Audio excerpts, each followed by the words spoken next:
Добрый вечер. В эфире очередной пропуск трендюлей, в смысле выпуск новостей. И, как нам стало известно, на днях новейший российский патрульный корабль «Сергей Котов», выражаясь разрешенной терминологией, незапланированно лег на боевое дежурство в районе дна Керченского пролива. И прямо сейчас на прямой связи наш специальный гость. Это военный эксперт и пробухал лейтенант запаса Андрей Гурулев, с которым мы обсудим последние события. Здравствуйте, Андрей Выпилович. Здорово, коли не шутишь. Скажите, как вы можете прокомментировать недавний инцидент с нашим патрульным кораблем «Сергей Котов»? Да ёк-макарёк, я уже устал всем повторять. Никакой это был не инцидент. Но есть же официально придуманная версия. Произошедшее в районе Керченского пролива можно смело квалифицировать как стандартное ДТП. Не совсем вас понял, в каком смысле ДТП? Ну, ядрен батон. Ну, ДТП. Досадно-транспортное происшествие. Там же все предельно понятно. Наш патрульный корабль, не нарушая правил, стоял в левом крайнем ряду на нерегулируемом перекрестке. Простите, а какой в море может быть перекресток? В смысле какой? Северной широты и восточной долготы. Перекресток географических координат, ёк-макарёк. Ну, допустим, и что там произошло? Ну, так я ж рассказываю, ядрит Мадрид. Он собирался развернуться, включил левый поворот, и в этот момент навстречку неожиданно вылетело 5 отморозков.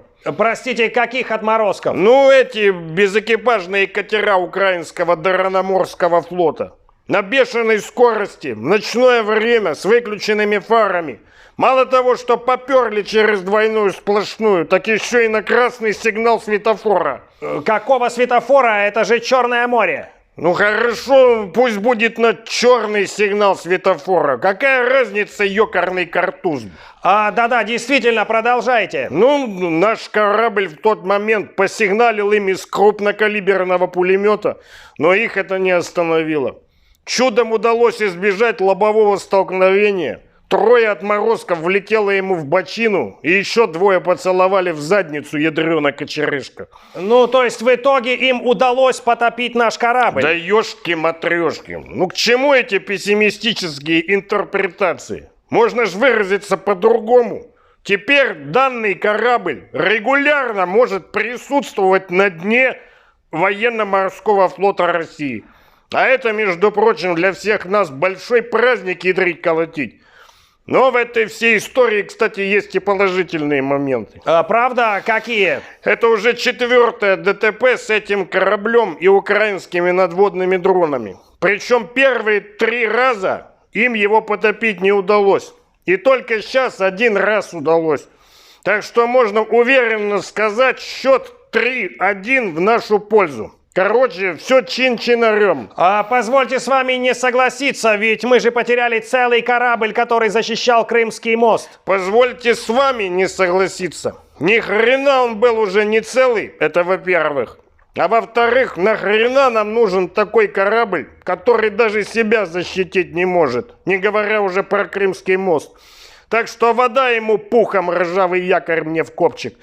Тем более у них там отличная подводно-мужская компашка собралась. Цезарь Куников, Вася Бех, Ивановец. Ну и первый в мире глубинный вертолет К-29 с пропеллером подводного базирования. Так что они что, не найдут чем там заняться, Шторм Шэдоу мне в пятку. На крайняк просто будут дно морское кошмарить. Одним своим видом. Понятно. Скажите, как долго еще будут продолжаться подобного рода, как вы говорите, ДТП? Уверен, что недолго. Почему вы так думаете? Ну, потому что флот у нас не резиновый.